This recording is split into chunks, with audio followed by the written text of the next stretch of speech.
¿Qué pasa si de repente llega un marciano a la Argentina? ¿No? Digamos, ¿cómo sería el ejercicio?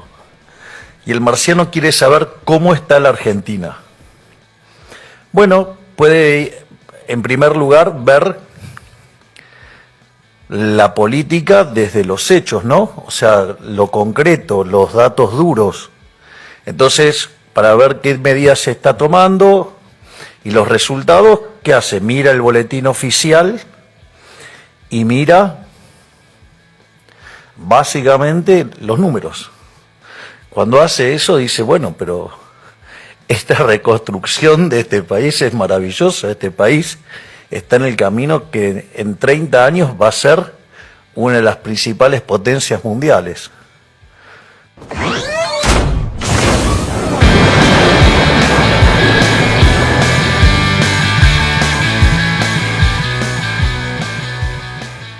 Esto es Carne de Máquina. Luchas, informaciones y cultura del mundo de los y las trabajadoras.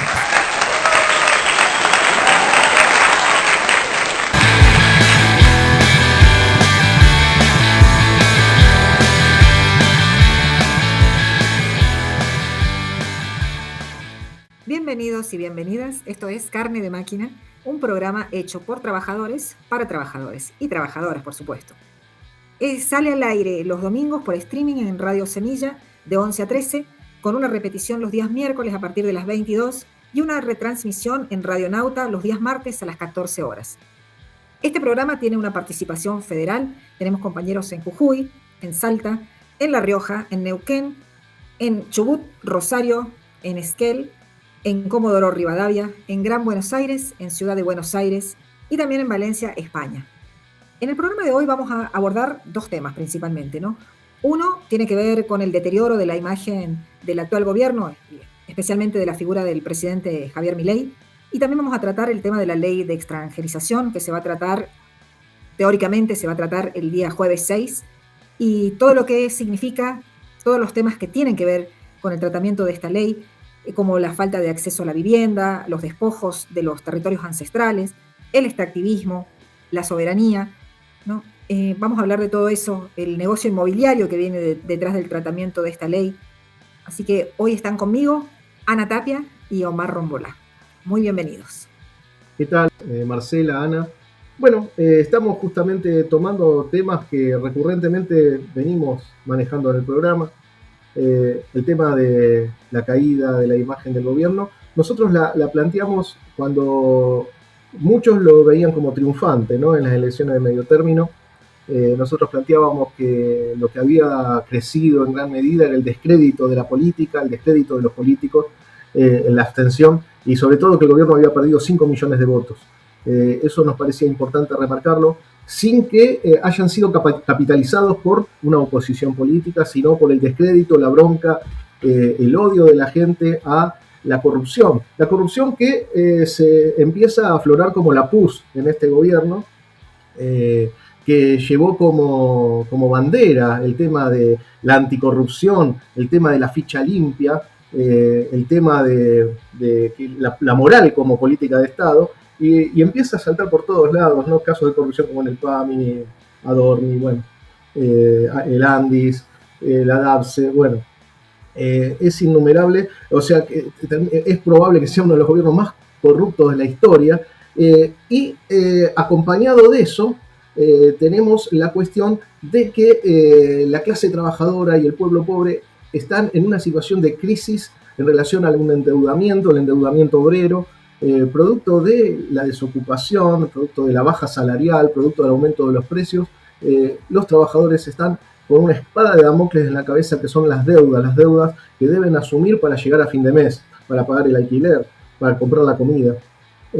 Es una situación terrible, y al mismo tiempo tenemos el despojo de la ley que se viene planteando el gobierno para que los más ricos y los sectores de las corporaciones extranjeras puedan adquirir tierra de manera sin límites, digamos, de alguna manera indiscriminadamente, puedan comprar el territorio, y con eso justamente vienen otras cuestiones como la explotación minera, el despojo de los pueblos originarios, el despojo del campesinado. en los territorios rurales, y sobre todo la utilización del agua para fines industriales, fines mineros, fines extractivistas, que lo que van a hacer básicamente la destrucción de nuestro ecosistema y de nuestro pueblo, ¿no? Que es lo que estamos viendo. Frente a eso hay una oposición, pero creemos nosotros que aún falta unidad, falta soldar unidad y sobre todo unidad por abajo para enfrentar esto. Yo voy a hablar un poquito del tema de los jubiladas y los jubilados, que en realidad también implica a trabajadoras y trabajadores, porque de eso se trata, que no tenemos ninguna expectativa en quienes traicionaran sus propios objetivos, ¿no? No sostenemos acuerdos con sindicatos traidores y los trabajadores y las trabajadoras tenemos que avanzar por los reclamos, como corresponde, como debería haber sido siempre, y eso es lo que estamos haciendo, ¿no?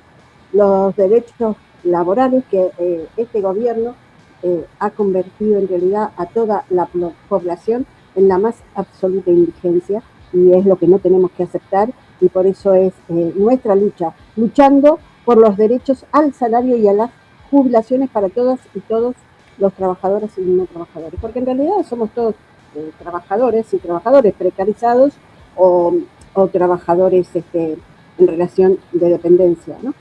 Es un tema importante porque a todos nos han puesto como monotributistas y eso también corre a favor de las patronales, ¿no? Que ellos ya no pagan más nada prácticamente y todos tenemos que seguir pagándonos todos nosotros, como en realidad antes un porcentaje lo tenían que pagar a ellos, ¿no? Ahora no, ahora ya directamente los favorecen tanto que encima también están cayendo en la situación de que si los echan, también lo vamos a pagar los jubilados con el Fondo de Garantías y Sustentabilidad, que es un tema muy importante, ¿no? Nosotros nos van a sacar a nosotros ese dinero para poderle pagar la mísera suma a los trabajadores de 350.000 pesos mensuales porque los echaron, ¿no?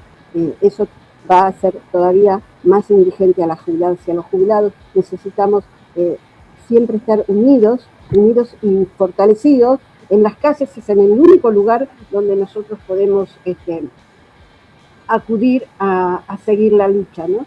Y eso es lo que tenemos que entender, que todos tenemos que estar en las calles, no solamente un grupo, que las luchas deben ser unificadas en un solo día, y eso nos va a refortalecer muchísimo, porque ahí sí vamos a poder hacer una situación de riesgo al gobierno, como para que vea que no somos 4 o 5 o 100 compañeros en las calles, y somos muchísimos, porque ese es el tema, ¿no? Que signifiquen las luchas, y eso cuesta muchísimo, porque parece que cada vez estaríamos más divididos, ¿no? En vez de más unificados, que es lo que más tratamos de sostener con el tema de la que se viene ahora el lunes, por ejemplo, los paros de los docentes en todo el país. Ahí también vamos a estar las jubiladas y los jubilados apoyando la lucha de ellos, porque es la nuestra, y eso en realidad es lo único que le vamos a enseñar a las personas, ¿no? Y dejarles como herencia cómo se debe luchar y no permitir que este gobierno nos siga sacando derechos. Por eso decimos también el tema de las tierras, es precisamente que va a ser el día, ya arrancamos con ese tema, porque en realidad él no tiene los votos, así que los va a sacar por un DNU o como sea, él lo va a sacar igual, y eso es lo que tenemos que tratar de evitar, porque son 13 millones de hectáreas las que están en manos extranjeras, y el gobierno avanza con la entrega del país, que eso, por eso la presidenta del Banco del FMI ha venido el otro día, Cristalina, justamente a eso, que Cristalina no tiene nada, ¿no? Porque en realidad vino a eso. Ese va a ser el pago, las tierras, vienen por nuestras tierras, vienen por nuestro activismo, vienen por nuestras aguas, vienen por todos nuestros derechos a apoderarse. Por eso no me interesa que lo paguen o no. La deuda, que se entienda bien, es con nosotros, es con el pueblo la deuda. Entonces no es con el FMI, ya que se callen, no es una deuda legal, es una deuda que tenemos que entender que no es legal, que no la tenemos que pagar.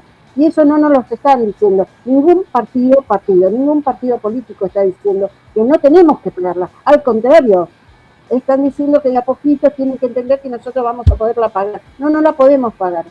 porque no ha sido legal esa deuda y porque todavía no sabemos dónde fue a parar el oro y dónde fue a parar todos nuestros bienes, los cuales ellos son los que se encargan. Por eso a Cristalina no le importa que no le demos plata, que no interesa que no le demos los dólares. Total, ya está todo comercializado, eso lo tenemos que tener bien claro.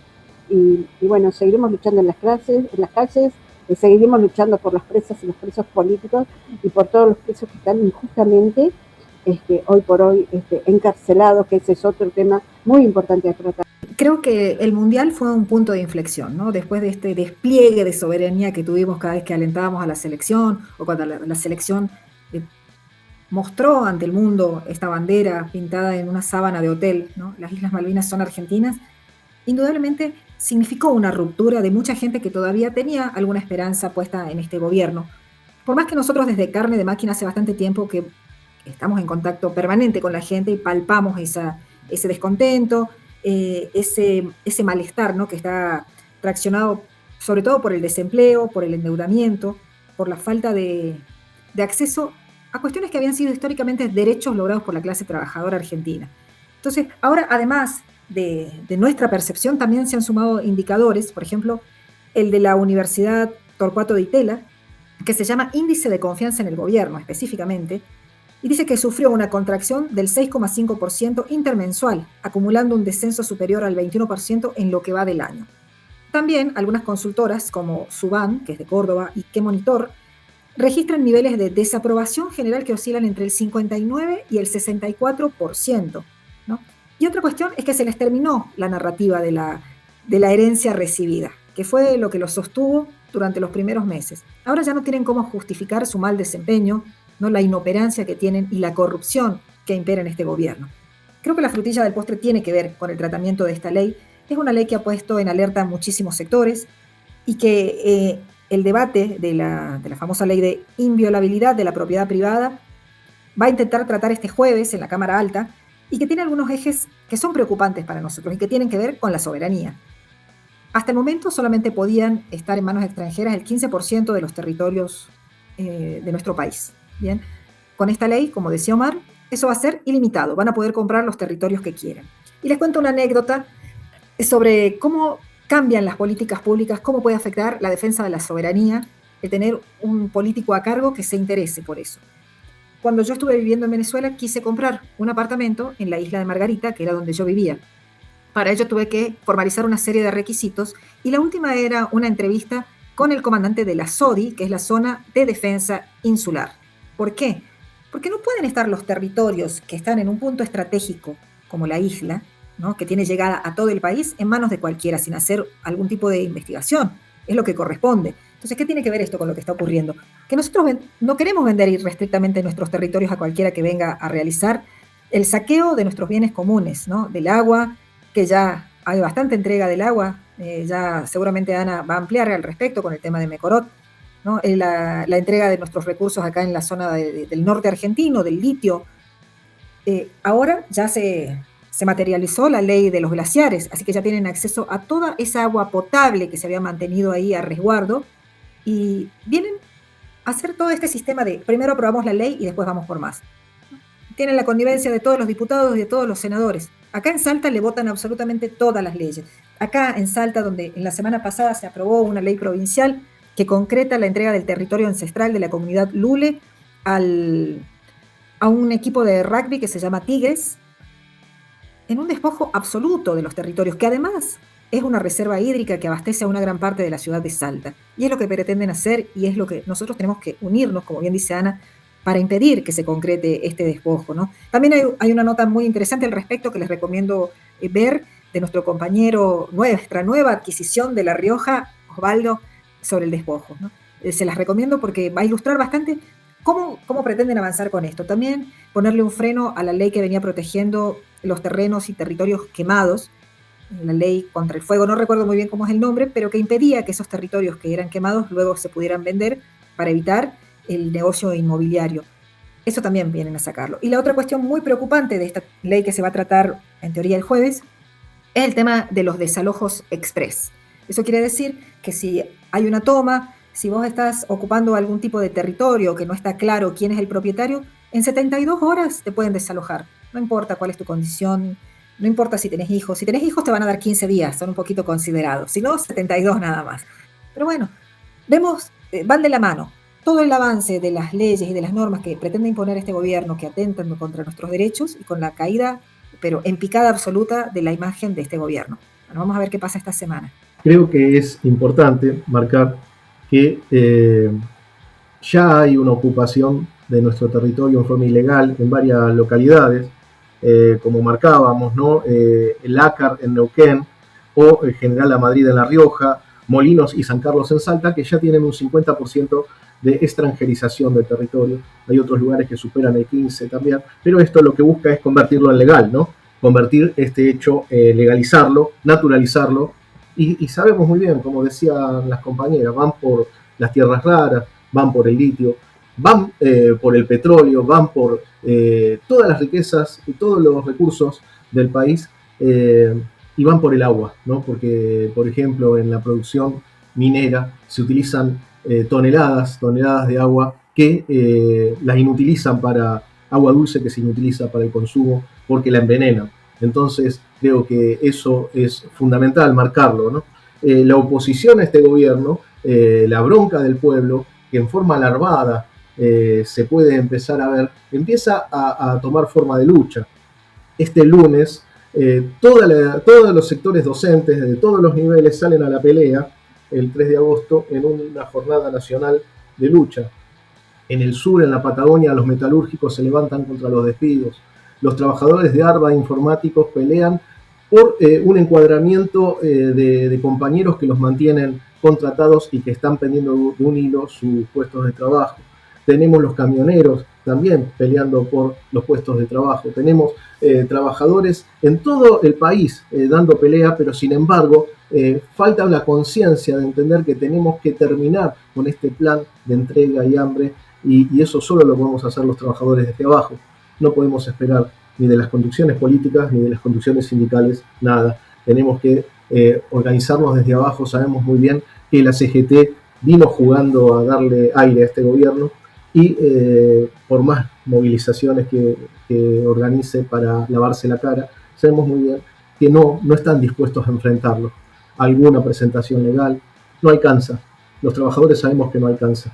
Así que es fundamental eso, y fundamental entender que solo la clase trabajadora va a salvar a la clase trabajadora. El 31 de julio del año 74 era asesinado Ortega Peña.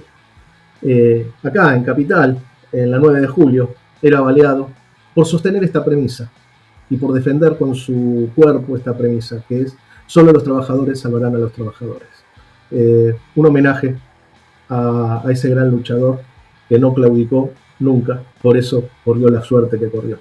Así que, bueno, creemos que es importante rescatar esas experiencias, porque, como decía Rodolfo Walsh, la clase dominante nos quiere quitar la historia, nos quiere quitar nuestros mártires, quiere que empecemos siempre de cero.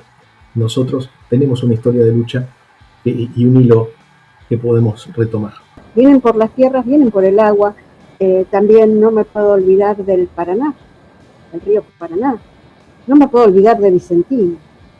Obvio que no me puedo olvidar, porque justamente por ese espacio, por el agua, se están cometiendo terribles delitos, pero terribles.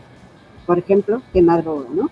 Que se utiliza para eso. Empiezan por el agua a traer cosas hacia nuestro país que nosotros no tenemos por qué estar siendo como el depósito para después transferirlas a otro lugar. Por eso es importante también decir que Argentina es un país de fronteras abiertas, pero no estamos de remate. No estamos de remate. Que ese es un tema. Ese es fundamental, por eso vienen por las tierras, porque justamente Cristalina vino por ese tema, ¿no? A comercializarse con eso y a llevarse eso, lo que más necesitan, ¿no?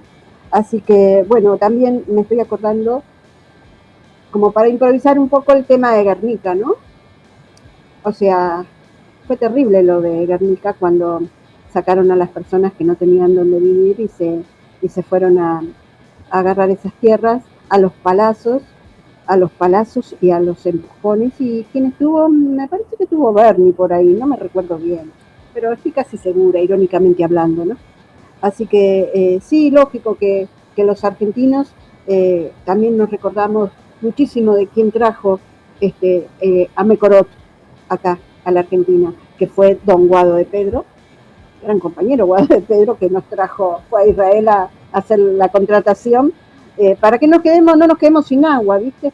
Como por ejemplo a Elsa, que ahora ya está prácticamente reventada, ya ni siquiera tiene los logos argentinos, y pasan por ahí y lo van a ver, que ya, nada, hasta todas las ventanales, todo cerrado, no está funcionando, pero sí están cobrando, y muy bien están cobrando el tema del agua en Capital. Así que bueno, yo creo que ya esto no nos queda nada. Si no tomamos conciencia, defender lo nuestro, ese es el mundial que tenemos que ganar, en defensa nuestra. ¿Qué me importa después si con España fue acordado o no? Bastante mal la pasaron los compañeros futbolistas allá, y algunos se portaron muy bien, ni siquiera la mano le dieron a un, iba a decir un degenerado, pero me quedo corta cuando hablo de Trump, perdón, me quedo corta. Ni la mano le quise. Claro, ¿qué te vas a ensuciar las manos dándole a ese misógino la mano? Imposible, imposible. Así que esos compañeros realmente se merecen, ellos sí ganaron el mundial. Esa gente se ganó todo de nosotros, toda nuestra confianza, obviamente que sí. Así que bueno, seguiremos en las calles, los jurados, vamos a seguir en todas las luchas y vamos a estar presentes, porque realmente como somos la generación de los 70, ya de palos podemos hacer murales de palos si quieren, porque los tenemos todos en el cuerpo. Quédense tranquilos y arriba los que luchan, compañeros. Claro que sí, arriba los que luchamos. Esta semana también en Salta hubo una protesta de los médicos del PAMI, que la situación es a nivel país, donde les están pagando 2.100 pesos en todo concepto. Eso quiere decir que si un paciente recurre 3, 5, 7 veces, ese médico solamente va a recibir 2.100 pesos mensuales. Entonces, hay el doctor Ciota, que también le hicimos nota esta semana, denunció cuáles son las condiciones en las que están los trabajadores de la salud dentro del PAMI, y fue, por supuesto, disciplinado, o por lo menos ese es el intento que han hecho desde las altas esferas del PAMI, quitándole a 600 de sus pacientes. 600. No solamente perjudican al profesional, también perjudican a estos pacientes. De hecho, una de las notas que subimos en Carne de Máquina fue el testimonio de una de las pacientes del doctor que concurrieron con él a la sede del PAMI para realizar una protesta esta semana, ¿no? Y también hubo despedidos dentro de la Universidad Nacional de Salta, empleados que estaban en situación de contratados, que pierden las pocas ventajas que tenían, ¿no? Porque parece que algunos van a ser recontratados, pero en condición de monotributistas, lo que hablaba Ana más temprano, ¿no? Cada vez vamos perdiendo más derechos y está todo relacionado. Un gobierno que lo único que nos ha brindado son miserias, solamente nos ha dado la quita de derechos, pero creo que también nos está dando la posibilidad de unirnos, que es lo que necesitamos en este momento. Creo que participar de las luchas, como dice Ana, el lunes, la lucha de los docentes. En Salta nosotros ya volvimos a clases esta semana, pero el resto del país, la mayoría vuelven recién este lunes a clases, así que no va a haber un no inicio de las actividades por este gran paro, que espero que sea así, un paro importante, porque las condiciones de los trabajadores y las trabajadoras son cada vez peores. Y también el 6, que vamos a estar todos en las calles. No sé a qué hora es la convocatoria en Congreso, creo que es a partir de las 3 de la tarde, acá en Salta a partir de las 17 en la Plaza 9 de Julio. Y siempre intento cerrar con alguna buena noticia, cada vez me resulta más difícil. Si, por ejemplo, ustedes recurren a la inteligencia artificial, como hago yo, para preguntar buenas noticias en Argentina, me dicen la visita del FMI. Claro, no tenemos, ¿no?, las mismas ideas de lo que es bueno. Así que yo, como la buena noticia está esta, que el pueblo sigue en la calle, que el pueblo se está uniendo, que el pueblo se está despertando, que para nosotros la caída en la imagen de Milei, que para nosotros nunca estuvo arriba, significa que la gente se está despertando, ¿no?, de este letargo, que está saliendo a reclamar por sus derechos, y que solamente nos falta un poquito, unirnos un poco más, acompañar todas las luchas. Nadie se salva solo, cada uno tiene su frase al respecto, pero es lo mismo. La conciencia de clase, pensar en el otro, encontrarnos en las calles, ¿no?, involucrarnos. Siempre pido que hay que involucrarse, que la política no nos pase por el costado y que sepamos que nosotros somos los que podemos torcer el destino de esta nación, de este país hermoso. Hay que defender su territorio y su soberanía y poner, como decían los de hijos, hay que ponerse la camiseta, ¿no?, de juicio y castigo. Bueno, nosotros decimos que hay que ponerse la camiseta y salir a defender nuestro territorio y salir a defender los derechos que hemos conquistado y que hemos logrado durante toda nuestra historia de lucha. Así que nos encontramos en las calles Con Omar y con Ana seguro, pero espero ver también a toda la audiencia de Carne de Máquina ahí, ¿sí? Un abrazo, nos estamos encontrando el próximo domingo.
Buenos días a toda la audiencia de Carne de Máquina, Radio Semilla y Radionauta.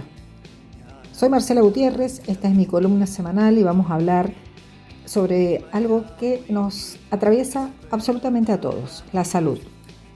Y al respecto hay una pregunta que vale la pena hacerse, ¿no? ¿Por qué conseguir un turno en un hospital público es cada vez más difícil? ¿Por qué faltan medicamentos que durante años estuvieron garantizados? ¿Por qué los trabajadores de la salud denuncian que el sistema está al límite mientras el gobierno insiste en que todo forma parte de un ordenamiento del Estado? La respuesta no está en una supuesta ineficiencia de los médicos, enfermeros o trabajadores de la salud, tampoco en un aumento inesperado de las enfermedades. La respuesta está en las decisiones políticas, porque los presupuestos hablan y el presupuesto nacional para el 2026 habla con absoluta claridad. Este año, mediante la decisión administrativa 20 del 2026, el gobierno nacional recortó más de 63.000 millones de pesos del presupuesto destinado a salud. Ese dinero no salió de áreas secundarias ni de gastos administrativos. Salió del financiamiento de medicamentos, tratamientos complejos, programas de prevención y del sostenimiento de los sistemas provinciales de salud. Cuando escuchamos una cifra de esa magnitud, suena algo abstracto, pero basta desmenuzar esos números para comprender el alcance del ajuste. El programa de acceso a medicamentos perdió 20.000 millones de pesos. El histórico Plan Remediar, que durante décadas garantizó medicamentos esenciales en los centros de atención primaria, redujo hasta un 56% la cantidad de tratamientos entregados. El programa Sumar y el fortalecimiento de los sistemas provinciales perdieron otros 25.000 millones. La prevención y el tratamiento del cáncer sufrieron un recorte de 5.000 millones de pesos. También hubo reducciones de 800 millones para VIH, infecciones de transmisión sexual y tuberculosis, y otros 500 millones menos para vacunas y enfermedades inmunoprevenibles.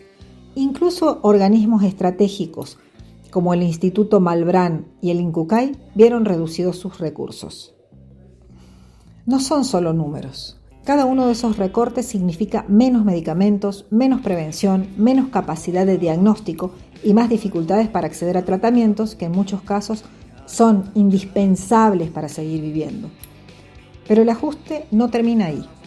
Mientras el Estado reduce su inversión, las empresas de medicina prepaga continúan aumentando sus cuotas. En un informe hemos visto incrementos interanuales cercanos al 29,7% lo que obligó a cientos de miles de personas a abandonar la cobertura privada o a migrar hacia planes de menor cobertura. ¿Y a dónde va esa población cuando ya no puede pagar? Va al hospital público. Es decir, el gobierno reduce constantemente recursos justamente cuando el sistema público debe atender a una cantidad mucho mayor de pacientes. El resultado es absolutamente previsible: hospitales saturados, guardias colapsadas, turnos que se postergan durante meses, profesionales agotados y trabajadores que sostienen el sistema gracias a un compromiso que hace mucho tiempo dejó de estar acompañado por políticas públicas acordes. Los datos son contundentes. En distintas provincias comenzaron a registrarse caídas de entre el 38 y el 100% de la recepción de insumos enviados por nación. Reactivos para diagnósticos, anticonceptivos y otros insumos básicos dejaron de llegar con regularidad. Paralelamente, aumentó la judicialización de la salud porque hay pacientes con enfermedades graves y crónicas que deben recurrir a amparos para conseguir medicamentos que antes el Estado entregaba sin necesidad de acudir a la justicia. Y cuando el acceso a la salud depende de un fallo judicial, deja de funcionar como un derecho para convertirse en una carrera de obstáculos. En Salta, este panorama adquiere una gravedad particular. Nuestra provincia es la segunda más perjudicada del país por el recorte del plan Remediar. Los envíos nacionales de medicamentos esenciales cayeron alrededor de un 70%. Para evitar un desabastecimiento mayor, el Ministerio de Salud Pública provincial tuvo que salir a comprar con recursos propios aquello que la Nación dejó de enviar, destinando más de 100 millones de pesos mensuales solamente para sostener tratamientos e insumos básicos.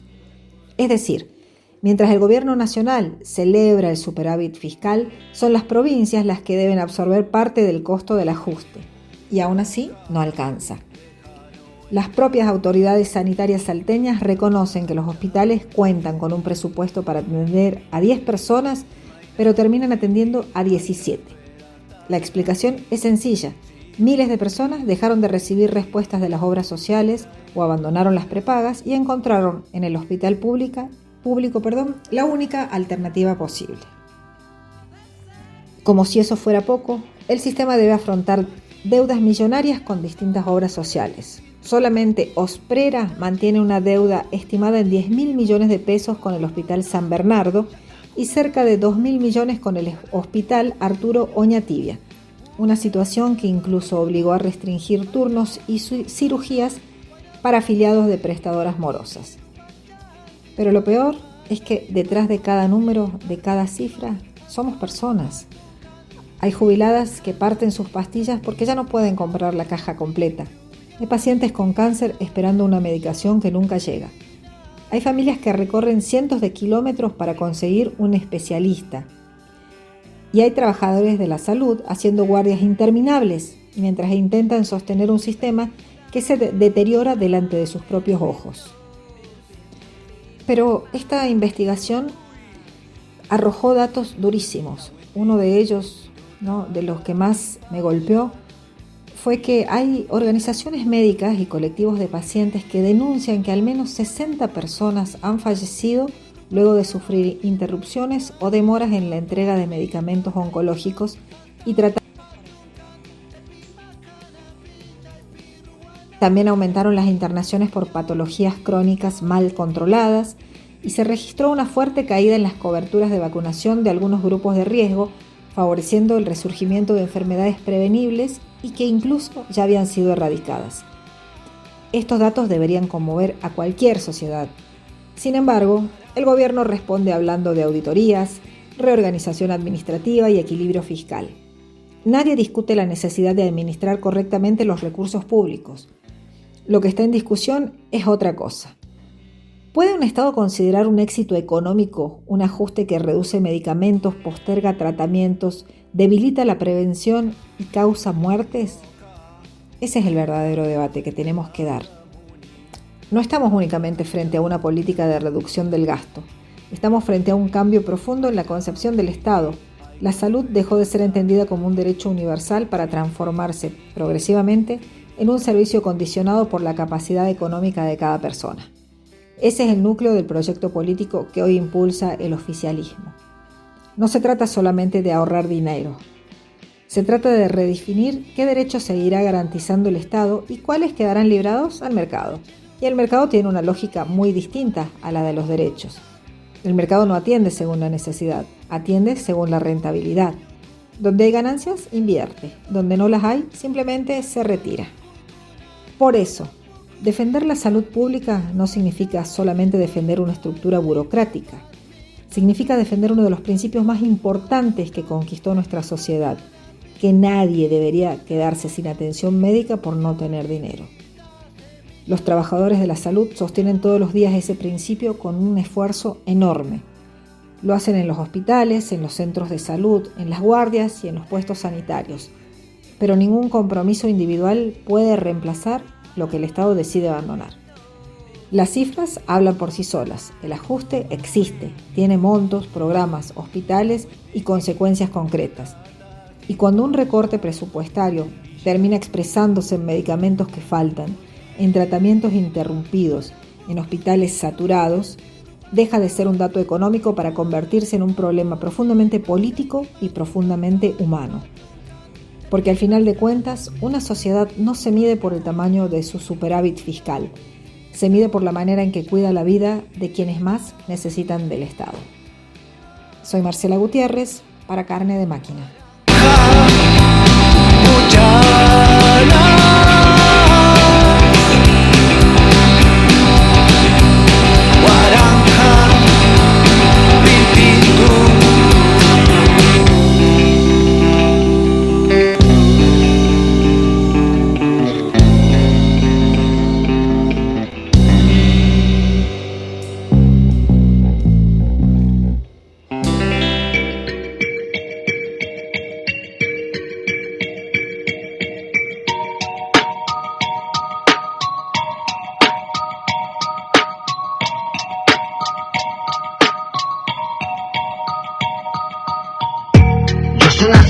En el underground, camino tranquilo en este round, porque el oponente se me durmió, mejor dicho se me escondió.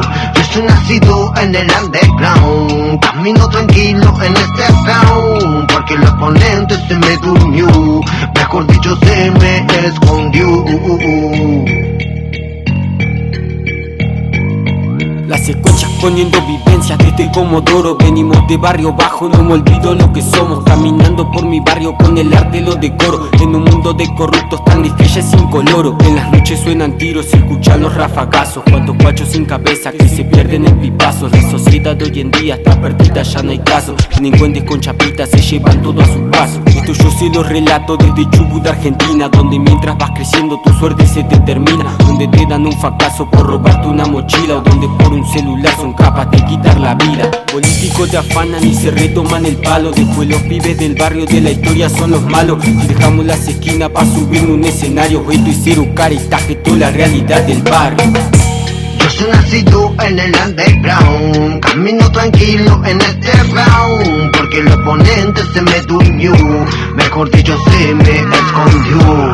Yo soy nacido en el underground, camino tranquilo en este round, porque el oponente se me durmió, mejor dicho se me escondió. Soy nacido aquí, donde arde la nariz, donde muchos dudan de tirarse a dormir, donde se acumulan noches de velada violenta, de pibitos caminando con los labios violetas. Los pitufos enemigos llegan con la sirenita y las tortuguitas derribando puertas, preguntando por fierros, apuntando con fierros, con la cara tapada, caminando por el cerro mientras ladran perros, dando el aviso, no caemos, traemos nuestra queja de abuso estatal. Nosotros no compramos su peli de maldad, resistencia a la autoridad, violación de propiedad, sin orden judicial, línea para el oficial. Javish, y sí, ojo por ojo, diente por diente, así nos manejamos en el barrio con mi gente. Donde nacimos no bajamos la frente, acostumbramos a darle cara al problema existente. Yo soy nacido en el underground, camino tranquilo en este round, porque el oponente se me durmió, mejor dicho se me escondió. Yo soy nacido en el underground, camino tranquilo en este round, porque el oponente se me durmió, mejor dicho se me escondió.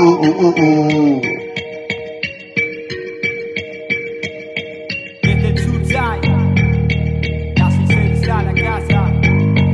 ¿Cómo quieren que no escriba si esto me sacude el cuerpo? Canalizo pulsaciones cada vez que en él me encuentro. Como gravedad me atrae con un simple movimiento. Fundido en el éter soy hip hop al 100%. Desde mi primer boceto hasta el graffiti que hice en casa. El debut de la tarima para el público, mi gracia. De parar en las esquinas ahora grabando melaza. Directo hacia tu cuadra, cortesía de la casa. No hay límite que pare el hambre de este canicero. Cuídate de resfrío que esta vida es un pañuelo. Mantengo mi persona atada a la disciplina de hacerlo hasta sin ganas, voy sampleando el día a día. Con métrica sucia, astucia de un ser pensante. Viajo en el sonido que hoy llega a tu parlante. Desde el underground, el jodido como toro, salpicando tinta para que lo escuchen todo. Yo soy nacido en el underground, camino tranquilo en este round, porque el oponente se me durmió, mejor dicho se me escondió. Yo soy nacido en el underground, camino tranquilo en este round, porque el oponente se me durmió, mejor dicho se me escondió.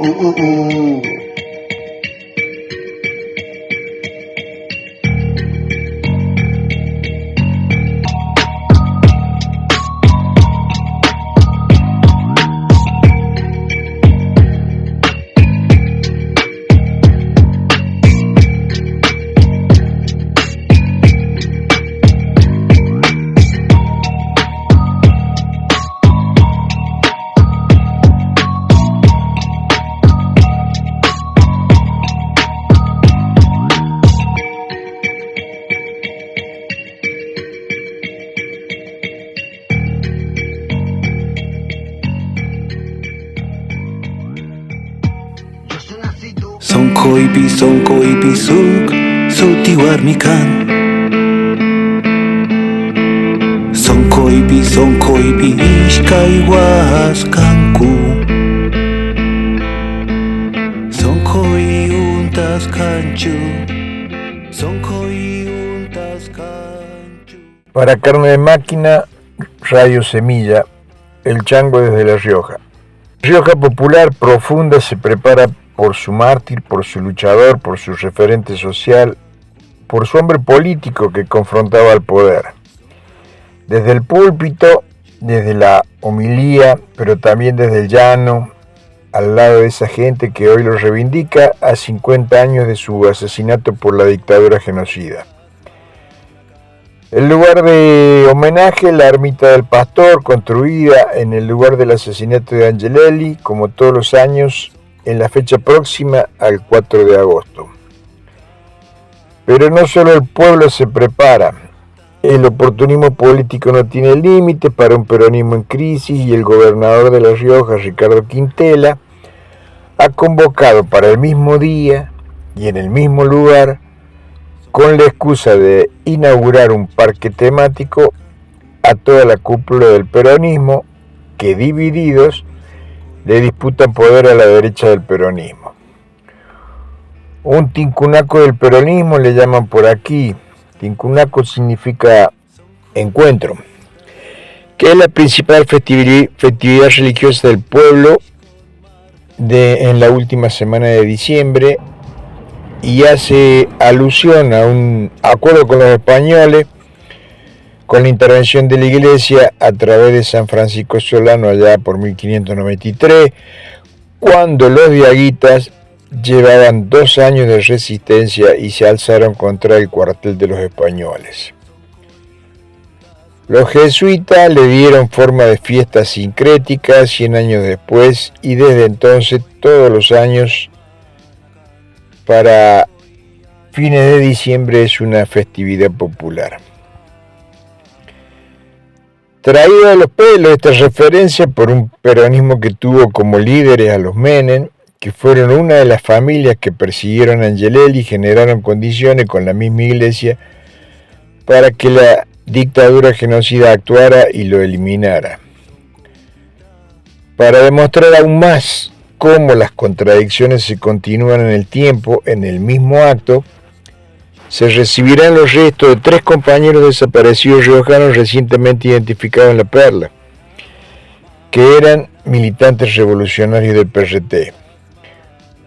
Un escenario político en disputa, y con este marco el viernes 31 de julio en la Casa Atipanaco, un sector de la militancia de La Rioja, realiza una actividad con una muestra en homenaje del hombre, del político, del referente social, politizando la figura de Angelelli y reivindicando además a Ponce de León, obispo de San Nicolás, asesinado del mismo modo que Angelelli 11 meses después por la misma causa y por la misma dictadura genocida.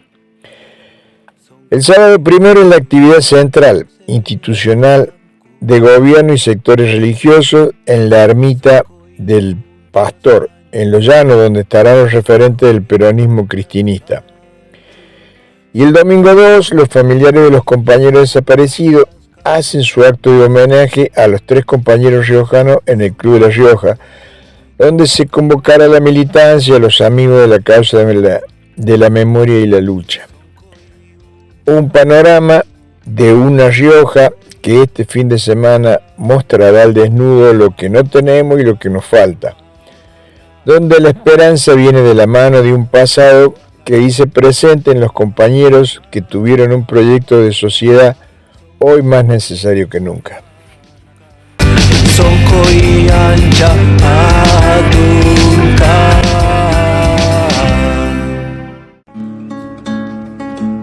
Estamos en tiempo de siembra. Plantá tus ideas. Plantá tu música. Plantá tus palabras. Plantá tus sonidos. Plantate. Radio Semilla.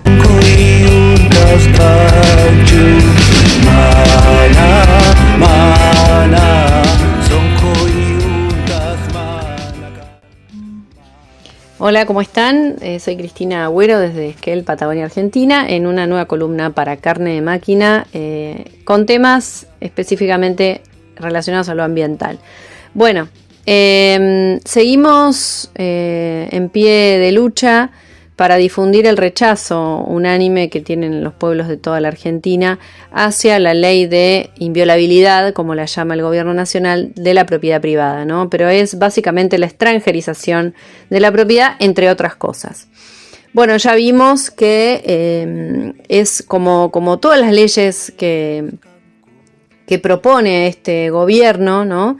Que son para beneficiar a los grandes capitales y a los grandes empresarios, además para confundir a la gente, ¿no? Tienen muchas modificaciones, una ley modifica varias leyes, entonces eso se hace más engorroso para entender, para explicar y para que la gente se movilice también, ¿no? Al confundir y bueno, pero esta ley básicamente lo que va a generar es poder que los propietarios puedan realizar desalojos más rápidos y con menos requisitos. Esto perjudica directamente a los inquilinos, obviamente y establece menos restricciones para la compra de tierras rurales por parte de extranjeros, ¿sí?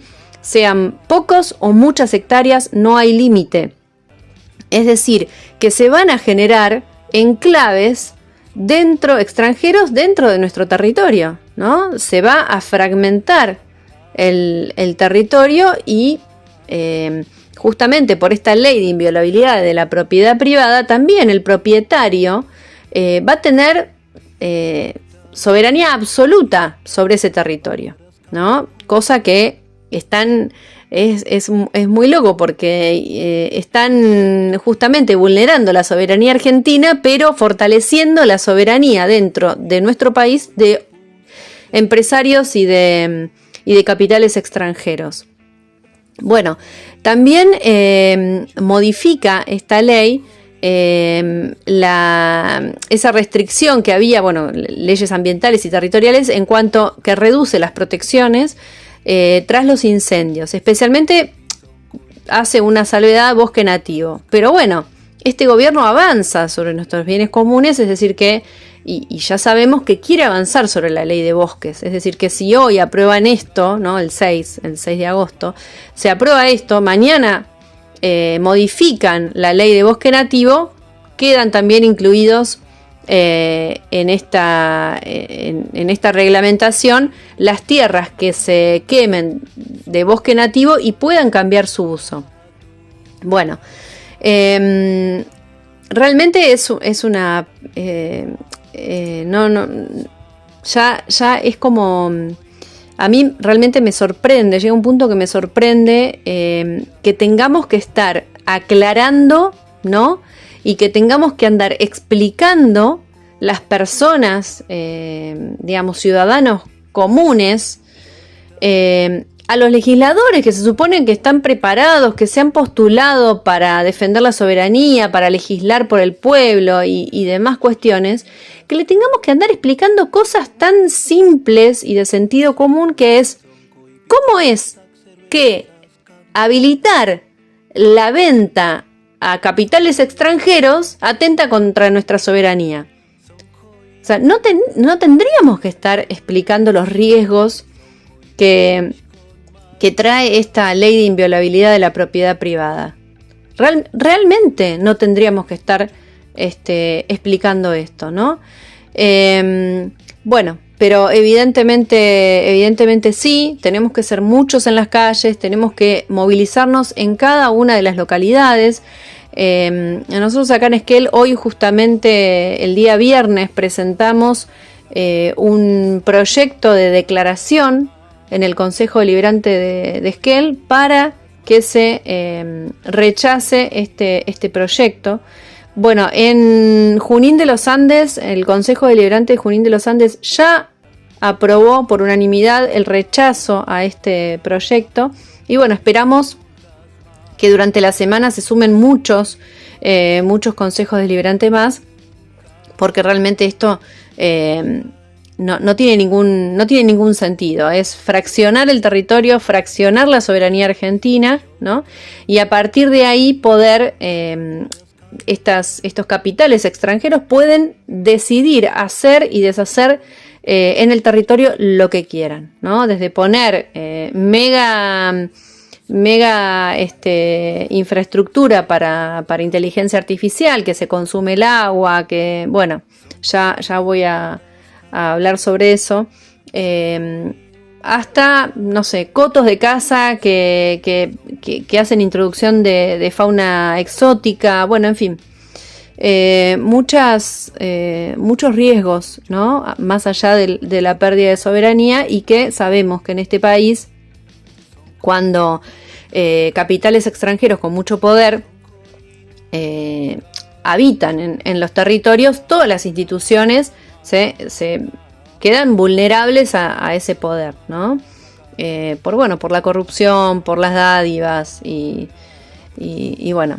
Entonces, seguir movilizándonos. El 6 es el día en que se va a tratar, así que bueno, esperamos que durante esta semana haya muchas manifestaciones y muchas acciones para visibilizar y que la gente entienda cuál es el verdadero peligro y riesgo que tiene esta ley.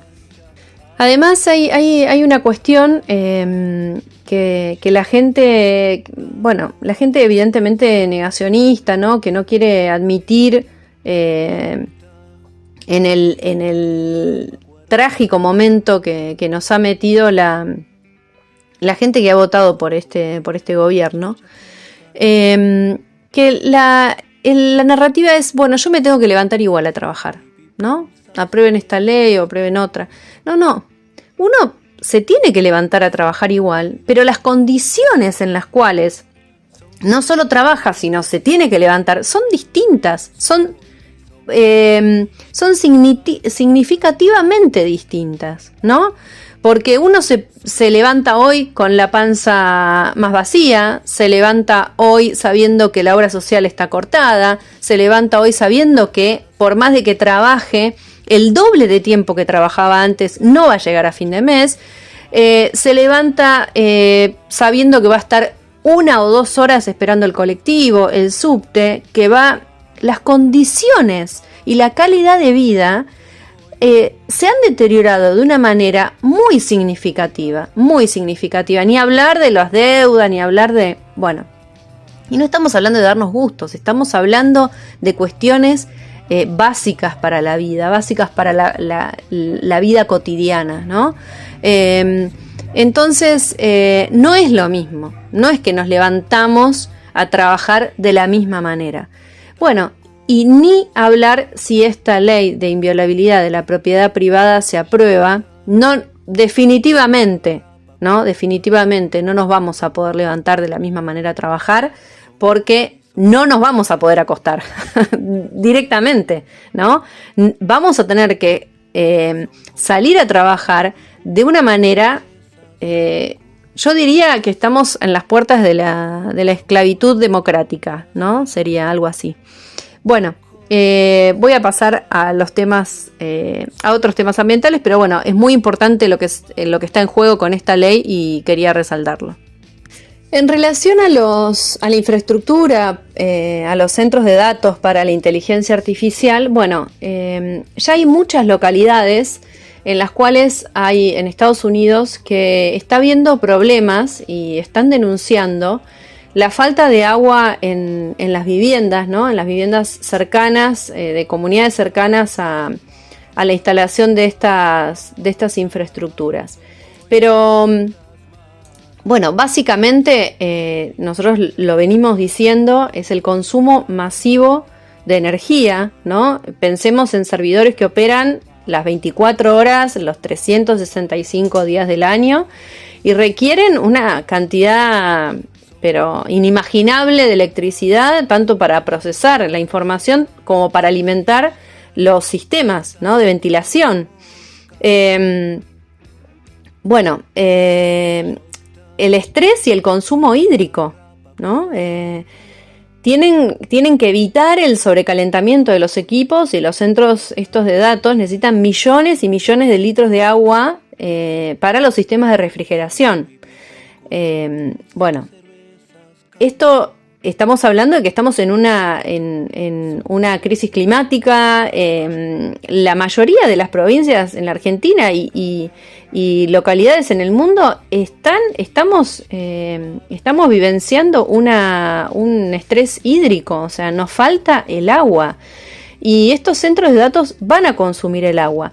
Pero además, lo que tenemos que pensar es que estos centros de datos se suman a las otras ya actividades, para decirlo, o infraestructuras o modelos de desarrollo, entre comillas, que tenemos implementados en el planeta Tierra y que también consumen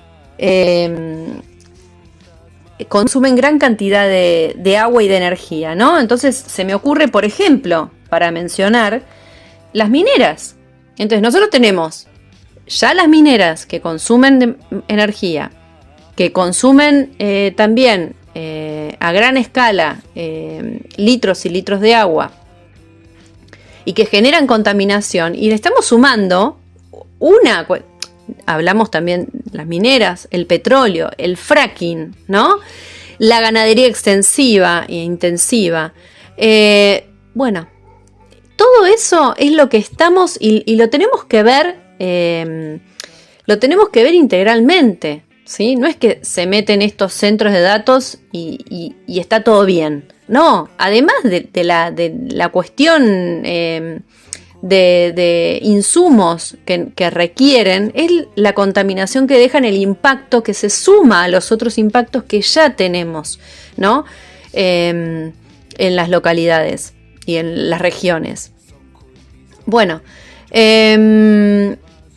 la generación de residuos electrónicos, ¿no? La rápida obsolencia del hardware informático obliga a renovar los servidores tras poco tiempo y bueno, esto es una acumulación y obviamente sin tratamiento de residuos que liberan materiales tóxicos, ¿no? Estamos hablando de plomo, mercurio, tierras raras.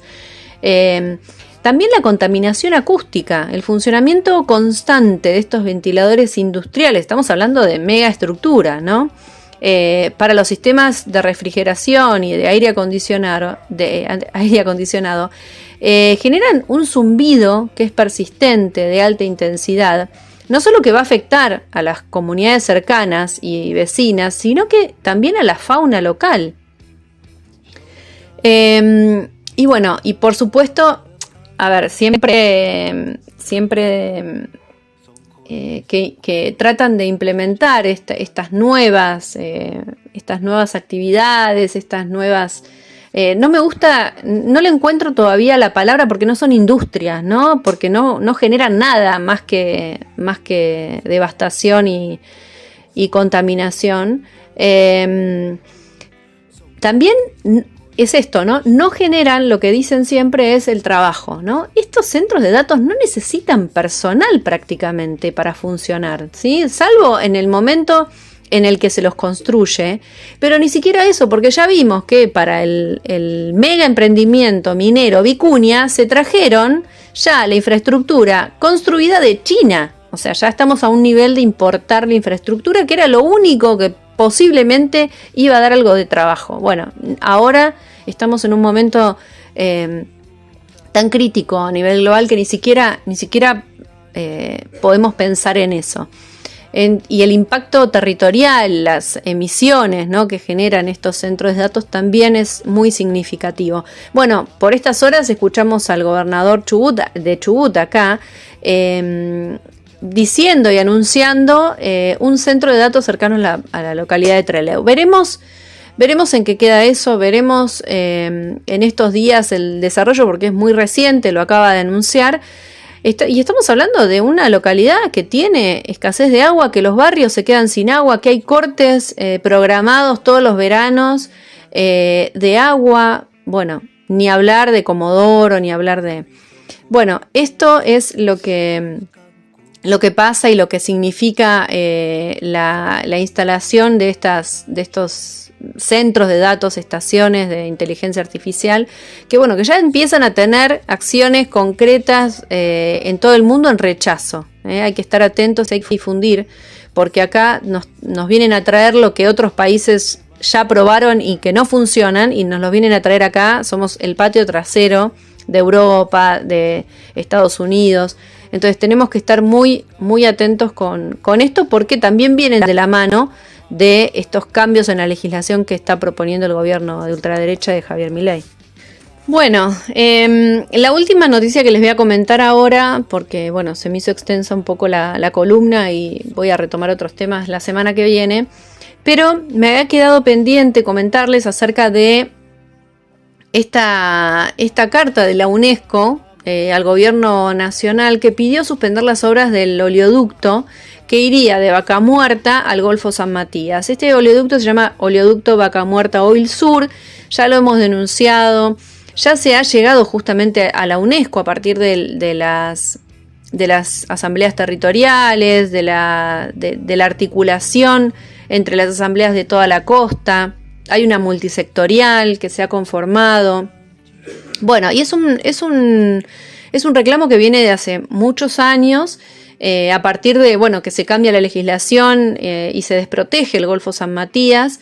Obviamente esto ya es inconstitucional, ¿no? Ya lo hemos mencionado. Uno puede ser progresivo y puede proteger más los bienes comunes, pero no puede retroceder en protección. Esto está prohibido por la ley ambiental de la Argentina, por la Constitución Nacional también. Entonces, y ni hablar de los acuerdos internacionales como el de Escazú y demás. Pero la Ley General del Ambiente lo establece así, y esto está incumplido por el gobierno de Río Negro, que hace un par de años dio vuelta una protección. Bueno, a partir de ahí obviamente se avanzó con este proyecto para instalar una terminal de descarga de petróleo con el petróleo que es trasladado de Vaca Muerta a Punta Colorada. Bueno, esta terminal de descarga también implica tener una boya en el medio del Golfo San Matías donde los buques se abastecerían de petróleo. Bueno, obviamente este proyecto se hizo en tiempo express. El estudio de impacto ambiental es un desastre. Hemos ido a la entre comillas, audiencia pública, ¿no? Todo muy una puesta en escena, Bueno, en fin, ya viene de hace muchos años, se ha pasado por todo este proceso completamente ilegal, ¿no? Y con enormes irregularidades, hasta que finalmente se llega a la UNESCO y a decir, estamos en un golfo protegido, estamos en las mismas aguas que Península Valdés. El gobierno de Chubut ha hecho oídos sordos, se ha interpelado al ministro de Ambiente, el de áreas protegidas, el de turismo, se ha ido a hablar con el gobernador, se le han presentado notas, bueno, miran para otro lado.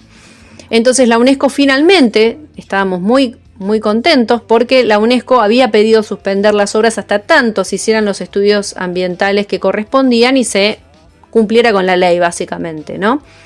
Pero bueno, eso fue un día y al otro día nos enteramos que el gobierno nacional a través de sus elementos de poder o sus vínculos, ¿no? Logró que la UNESCO postergue hasta 2027 la definición sobre el oleoducto, ¿sí? La UNESCO había pedido que suspendieran las obras, pero la Argentina, en una gestión muy, muy rápida, hizo que la UNESCO le dé un tiempo hasta 2027. Por supuesto que en 2027 las obras ya van a estar terminadas, ¿no? Y si no estaba previsto que estén terminadas, las van a terminar justamente para que esto ya no tenga marcha atrás. Bueno, el mecanismo completamente, muy dudoso, se activó a través de una intervención de Perú, uno de los 21 países que integran el Comité de Patrimonio Mundial, planteó a favor del Estado argentino que movieran esta interpelación hasta julio del 2027. Bueno, lamentablemente la UNESCO accedió. Hay que tener en cuenta que la UNESCO está conformada por los países y los países a su vez mandan representantes y depende el partido, ¿no? que esté y los lineamientos partidarios que estén en ese momento dirigiendo los países, va a ser la decisión que tome la UNESCO, ¿no? Estamos hablando que en América Latina prácticamente está ganando la ultraderecha, está avanzando muchísimo la ultraderecha, y si todos esos gobiernos son los que van a votar, lamentablemente no tenemos muchas opciones, pero bueno, esto es lo que pasó en torno al Golfo San Matías. Lamentablemente se le dio tiempo hasta el 2027 al gobierno, lo que no quita que lo que siempre decimos en este espacio es que los gobiernos tienen el poder por el voto popular, pero el pueblo tiene que, si ese gobierno no está alineado con lo mejor para el pueblo saliendo a las calles, interpelando los poderes legislativos y demás, tiene el poder soberano. Entonces, lo que siempre decimos, hay que organizarse y hay que salir a las calles y no perder la esperanza, porque si nosotros nos organizamos y somos masivos, el gobierno tiene que obedecer al pueblo. Así lo demuestra la historia, no lo estoy inventando, ¿no? Nosotros en Esquel lo sabemos, en Famatina lo saben, Loncopué, hay muchas historias que demuestran esto, ¿no? Que hay que organizarse y que se puede dar vuelta estas leyes nefastas que atentan contra nuestros bienes comunes y nuestro futuro. Bueno, nos encontramos la próxima semana. Gracias. Sonkoi untas kanchu, sonkoi untas kanchu, sonkoi bisa. lo que veo yo aquí es sufrimiento. 5 de la mañana, frío, reloj, sueño, cansancio, asqueo. Somos gente pacífica y queremos vivir en paz, pero en paz solo se puede vivir cuando se vive en igualdad. Cuando se te condena al hambre, se acaba la paz. Hoy, hasta aquí llegó nuestra manifestación pacífica.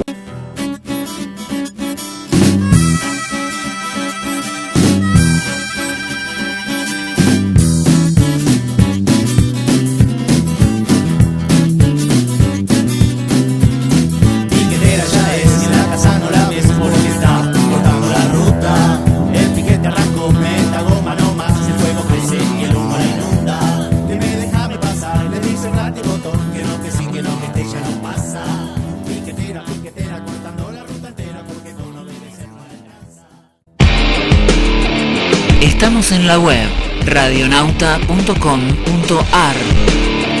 Seguinos en Instagram, Radionauta FM. Lo que se fue quedó sola porque el chata ya no tiene a quien fajar. Desde que ya está en la lucha y el piquete no es hogar. Piquetera, piquetera, cortando tu vida entera porque con obedecer ya no alcanza.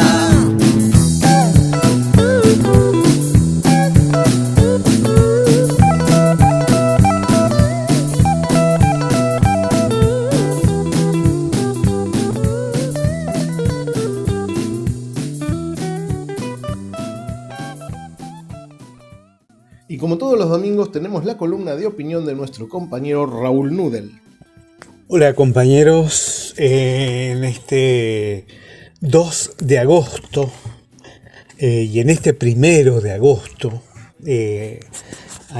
donde celebramos a la Pachamama, donde le damos a la caña con ruda, por la salud de la tierra, por la salud de todos nosotros.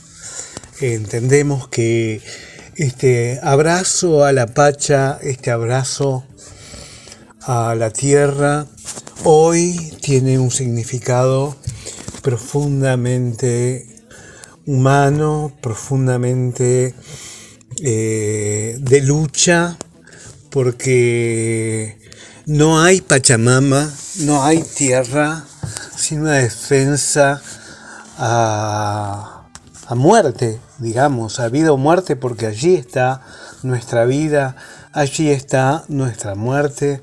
En justamente este momento político de la Argentina, donde se pretende entregar todos los territorios, todas nuestras, entre comillas, porque obviamente están en manos privadas o están en manos de un Estado que no es del conjunto de los habitantes de nuestra tierra, que son tierras que han sido saqueadas, que han sido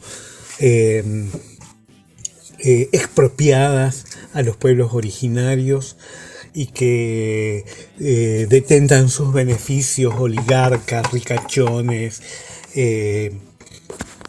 empresarios, y sobre todo que las detentan o pretenden detentarlas individuos que básicamente su vida consiste en cagarse en la vida del otro, en la vida del vecino, en la vida del compañero, y no en construir una patria de todos, una patria, como decía allá esa canción de Biglietti, la patria de todos, la patria Maciel, esa patria grande que no han de vencer.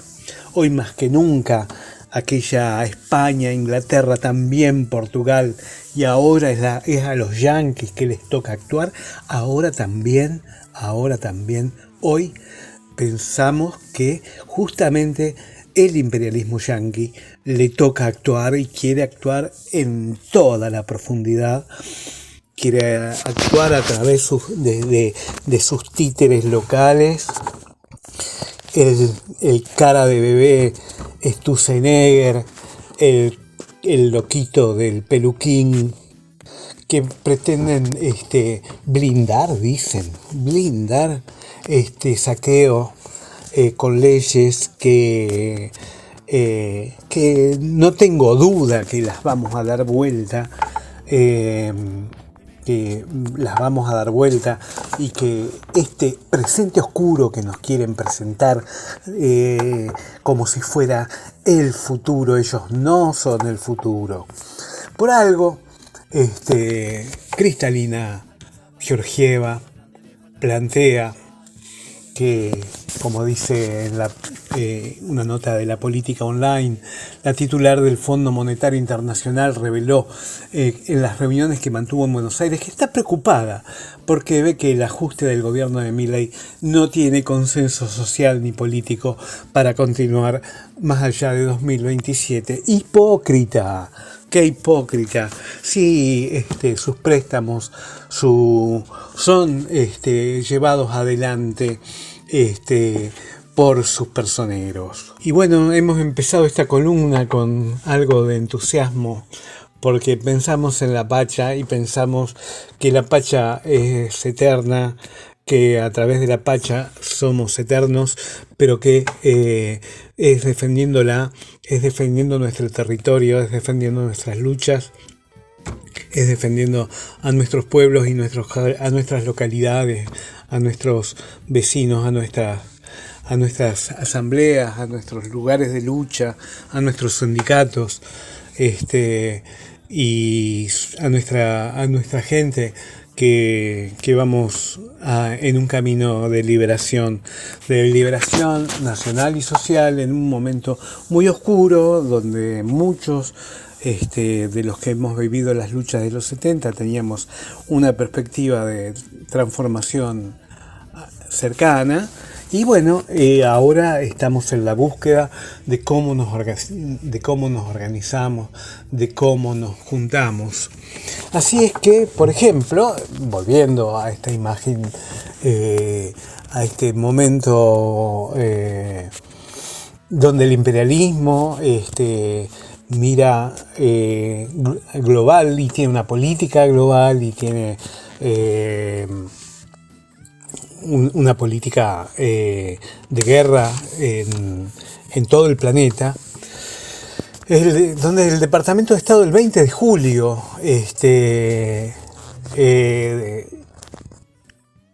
publicó un documento de 100 páginas titulado Cuba, la capital del comunismo del siglo XXI. Su tesis es que el movimiento por los derechos civiles, la oposición a la guerra de Vietnam, la nueva izquierda, las revoluciones anticoloniales del siglo XX, las protestas masivas tras el asesinato policial de George Floyd y los movimientos actuales contra las redadas del ICE y el genocidio en Gaza fueron todos en buena medida obra del gobierno de una isla caribeña de menos de 10 millones de habitantes, tal como expone el sitio web del Partido Socialista por la Igualdad, que suele hacer algunos, a veces, análisis interesantes. Pero con esto tiene fecha 20 de julio este documento.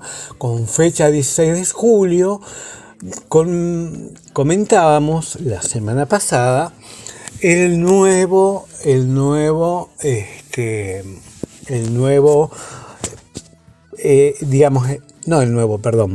Plan Cóndor segunda época, que el mismo enemigo de Cuba, Marco Rubio, marcó como en una reunión que convocó a 60 delegados de países, y por nuestro representante fue el canciller Pablo Quirno, en esta cruzada planetaria y localizada por cada país contra la izquierda. No en vano, el mismo Marco Rubio mencionó la experiencia de los Estados Unidos contra los tupamaros y los montoneros. Mirá si no tiene en cuenta a qué región se estaba refiriendo, porque muchos de los que estaban comentando esta reunión dicen no, pero esto es contra los antifa, contra los antifascistas de Europa, contra los antifascistas de Estados Unidos. No. Esto es contra los pueblos de América Latina, que ellos saben perfectamente que se van a rebelar y que van a generar alternativas para la liberación. ¿Cómo podemos decir que este periodo de gobiernos populares que transcurrieron en los 2000, empezando por las rebeliones bolivianas de la guerra del agua, la guerra del gas en el Alto boliviano, esas rebeliones y las rebeliones de nuestro 2001 y las rebeliones previas y las rebeliones también venezolana, la rebelión que dio origen al chavismo, fueron todas rebeliones populares que crearon espacios políticos nuevos y que pensaron que dentro del capitalismo era posible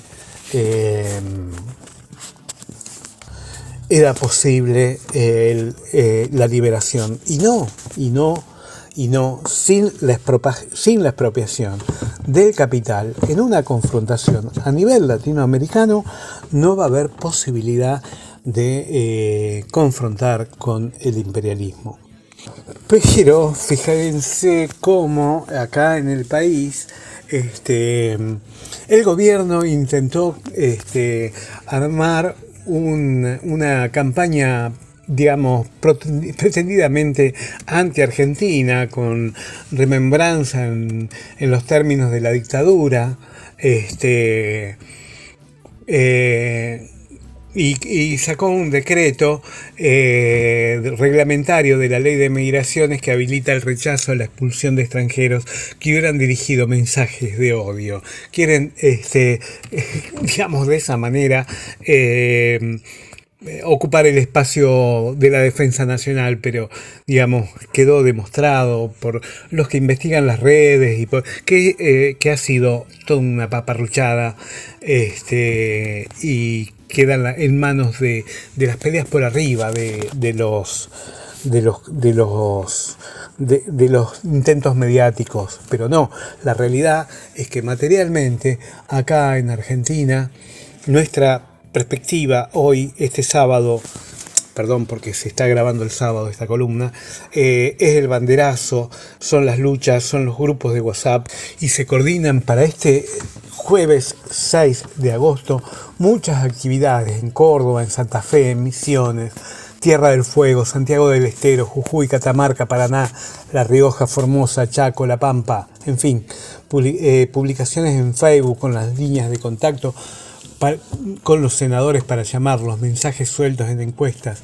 Defendemos lo nuestro, las Malvinas son Argentina y el territorio también. La energía es un recurso estratégico que tiene que estar en manos del país, no de una YPF gringa. El 6 de agosto ponete la camiseta del país, defendamos lo nuestro. Individuales, colectivas, chicas y grandes acciones de diversos tipos se propagan de manera subterránea en todo el país como resistencia autoconvocada a la ley de propiedad privada que el gobierno buscará aprobar en el Senado el próximo jueves. Esto, Diario AR hace este comentario y de esta manera. Puede ser que la aprueben, pero compañeros, compañeras, amigos, vamos, que en todos los territorios, hasta en los más chicos del país, hay movimiento. El Chaltén en Santa Cruz, Cine Debate en pleno centro de Córdoba, Unter en Bariloche, En Jujuy tuvo su banderazo en la plazoleta de Perón y Santa Fe. Encadenó 5 banderazos simultáneos en Rosario, Funes, Pérez y Villa Gobernador Galvez en la provincia de Santa Fe. Para este sábado se anuncian banderazos en Varadero, en Gualeguaychú, en el Puente Rojo, en los obeliscos de la Costanera en Paraná, en Río Grande, Tolwyn y Ushuaia, que el complejo municipal Examena de Salta y en la Plaza San Martín de la Pampa, además de un banderazo en Concordia, el banderazo que llevará a cabo a los porteños de Corrientes y Callao hasta el obelisco. Fuerza, compañeros, la patria, lo vamos a decir, no se vende, en la lucha nos encontramos. Hasta la próxima columna, y que sea con la derrota, si se puede, de la ley de inviolabilidad de la propiedad privada. Y si no se puede, la vamos a seguir porque vamos a dar vuelta esta historia y esta historia siniestra que nos tocó vivir con el mileísmo.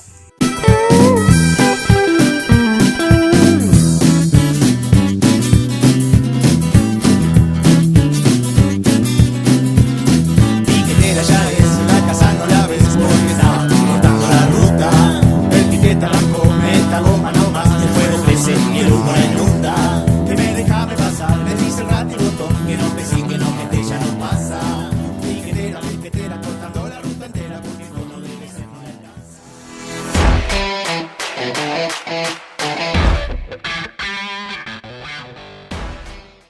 Esto es el resumen semanal de noticias de Radio Semilla y Carne de Máquina. 27 de julio.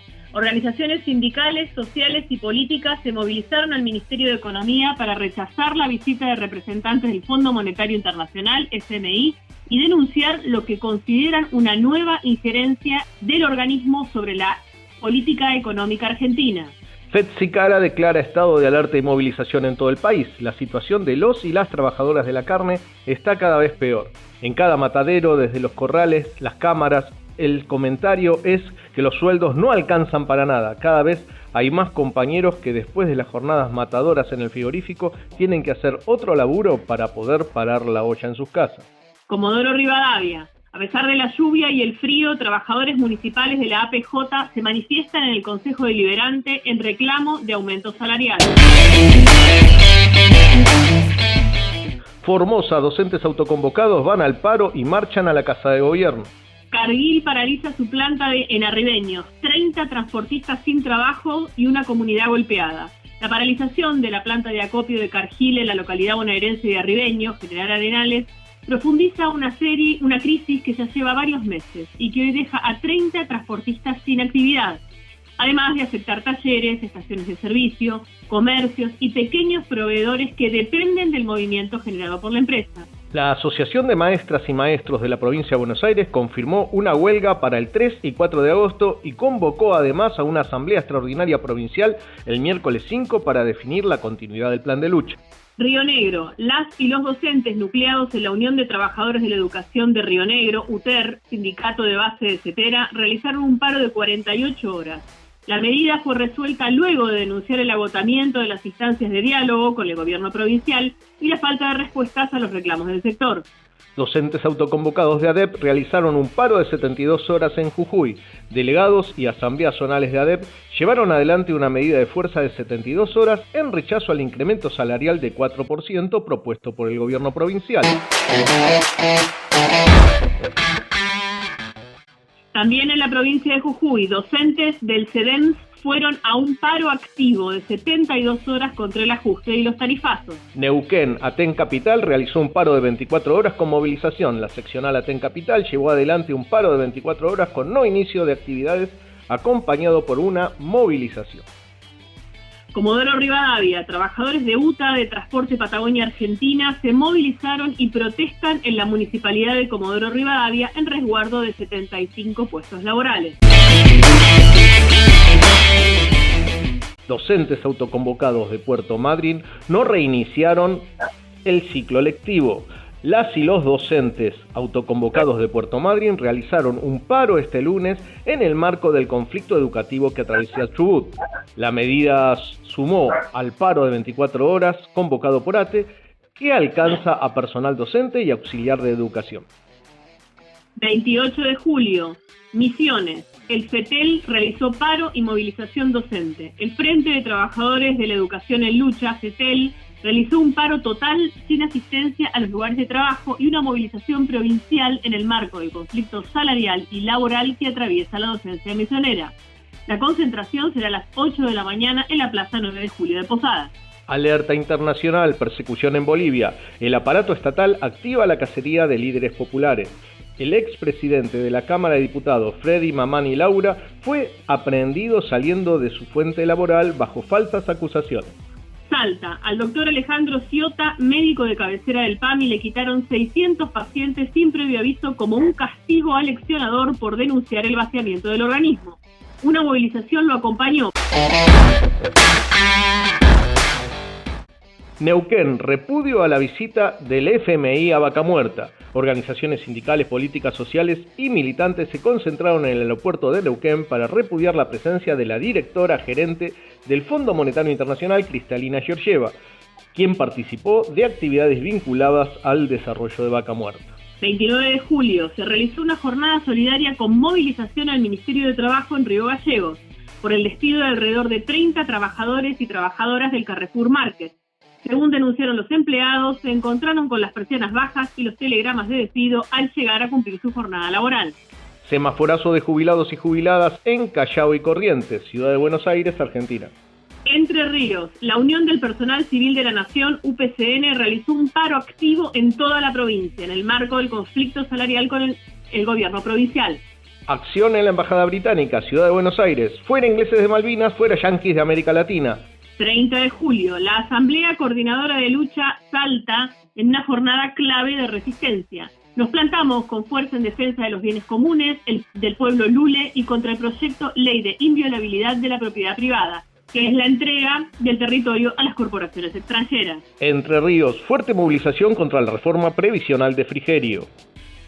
Comodoro Rivadavia, trabajadores de la empresa Transporte Patagonia Argentina se movilizan en defensa de sus puestos de trabajo. Camioneros reclama estabilidad laboral para trabajadores de residuos industriales y patológicos. Crece el conflicto en Arba. Las y los informáticos profundizan las medidas de fuerza. Trabajadoras y trabajadores de la Gerencia General de Tecnología e Innovación, GGTI, de Arba, realizaron una nueva asamblea con bombos y una protesta frente a la Gerencia General para exigir respuestas concretas a reclamos que, aseguran, llevan años sin resolverse. UOM Río Grande endurece el plan de lucha, anuncian paros y movilizaciones para la próxima semana. La UOM de la seccional Río Grande resolvió profundizar un plan de lucha frente a la crisis que atraviesa la industria fueguina y el riesgo de nuevos despidos. En una reunión de la Comisión Directiva y Congreso de Delegados, el gremio definió la realización de medidas de fuerza y movilizaciones durante la próxima semana para defender los puestos de trabajo. Comodoro Rivadavia, vecinos afectados por el derrumbe del Serio Ermite en enero del 2026 se manifiestan en la inauguración de la Feria del Libro en Comodoro Rivadavia. Nueva protesta de trabajadores de la UOCRA en la bajada de Citibel. Trabajadores de la agrupación Trabajadores Unidos vinculada a la UOCRA realizaron este jueves una nueva jornada de protesta en la autopista Buenos Aires-La Plata a la altura de la bajada de Citibel para exigir puestos de trabajo y la continuidad laboral en las obras que se desarrollan en la zona.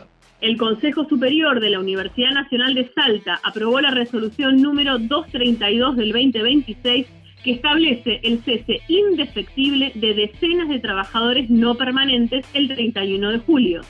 La medida los obliga a pasar a la figura del monotributo, una modalidad que en este contexto no significa autonomía, sino pérdida de derechos básicos, sin obra social, sin aportes jubilatorios, sin cobertura ante riesgos laborales.